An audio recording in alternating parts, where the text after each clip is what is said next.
সামিরার নতুন বক্তব্য, সালমান শাহ নাকি এর আগেও বেশ কয়েকবার সুইসাইড তথা আত্মহত্যা করার চেষ্টা করেছিলেন, কিন্তু তখন তিনি সফল হননি। তবে শেষবারে তিনি সফল হয়েছেন এবং এটা আত্মহত্যাই ছিল। প্রথমবার সালমান শাহ তিনি কেন সুইসাইড করতে চেয়েছিলেন, দ্বিতীয়বার তিনি কেন সুইসাইড করতে চেয়েছিলেন এবং তৃতীয়বার এসে কেন তিনি সফল হলেন, এর পিছনের আসলে কারণটা কি? এবার এ বিষয়ে সামিরা কথা বলেছেন গণমাধ্যমের কাছে। চলেন সামিরার বক্তব্যটা আগে বুঝি, তারপর আমরা আমাদের আলোচনা করব।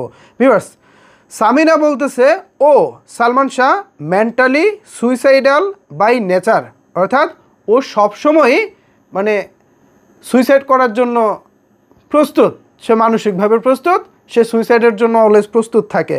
এর আগেও 3বার সুইসাইডের চেষ্টা করেছে, মেট্রোপলিটন হাসপাতালের রেকর্ড চেক করলে জানা যাবে।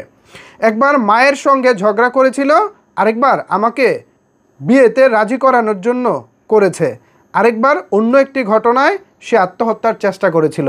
অর্থাৎ এখানে সামিরা বলতে চাচ্ছে, প্রথমে মায়ের সাথে ঝগড়া করে সালমান শাহ সুইসাইড করতে চেয়েছিল, দ্বিতীয়বার সামিরাকে বিয়েতে রাজি করানোর জন্য, সামিরা নাকি বিয়েতে রাজি হচ্ছিল না, তারপর তাকে বিয়েতে রাজি করানোর জন্য আত্মহত্যার হুমকি দিয়েছিলেন বা এরকম একটা পদক্ষেপ সালমান শাহ গ্রহণ করেছিলেন, যার ফলে সামিরা বাধ্য হয়ে সালমানকে বিয়ে করেন।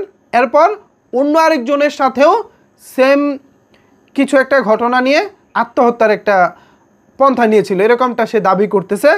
এখন এই দাবিগুলো আসলে কেন আসছে? সত্যি কথা বলতে এই দাবিগুলো আসছে আই থিঙ্ক শেষেরটাকে জায়েজ করার জন্য। এখানে আমার কাছে বিষয়টি পরিষ্কার, সামিরা আগের ইস্যুগুলোকে কেন টেনে আনছে, কারণ সর্বশেষটাকেও তিনি সালমান শাহর আত্মহত্যা বলেই চালাতে চান। এ কারণেই মূলত আগেরগুলোকে এখানে টেনে এনেছেন। দেখুন, আমরা যখন বয়স কম থাকে আমরা অনেক ছেলে মানুষই করি, অনেক আবেগী কাজ করে ফেলি, সেগুলোকে যদি মূল ঘটনার সাথে মেলাতে যাই, এটা কি কখনো আসলে গ্রহণযোগ্য হবে? সালমান শাহ যখন আপনার জন্য সুইসাইড কিংবা মায়ের সাথে ঝগড়া করে যখন আপনি বলতেছেন, ধরে নিলাম আপনারটা সত্য, সেই ঘটনাগুলো আসলে কবের? নিশ্চয়ই সালমান শাহর বয়স তখন ছিল 18, 19, 20 এরকম একটা বয়স। ওই বয়সে তো একটা মানুষ টোটাল বাচ্চা থাকে ভাই, সত্যি কথা বলতে ওই বয়সে মানুষ টোটাল বাচ্চা থাকে।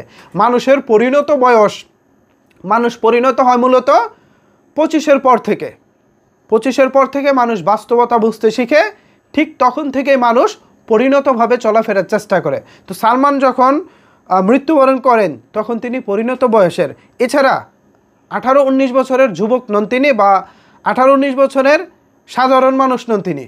25 বছর বয়সে তিনি বাংলাদেশের টপ লেভেলের একজন সেলিব্রিটি ছিলেন, তার নাম যশ খ্যাতি সব জায়গায় ছড়িয়ে পড়েছিল। সালমান কি সেটা জানতেন না?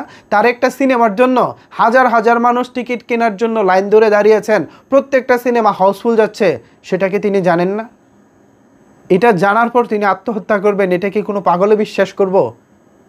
অনেকে বিশ্বাস করতে পারে, অনেকে এটা বলতেও পারে, বাট আমি বিশ্বাস করি না।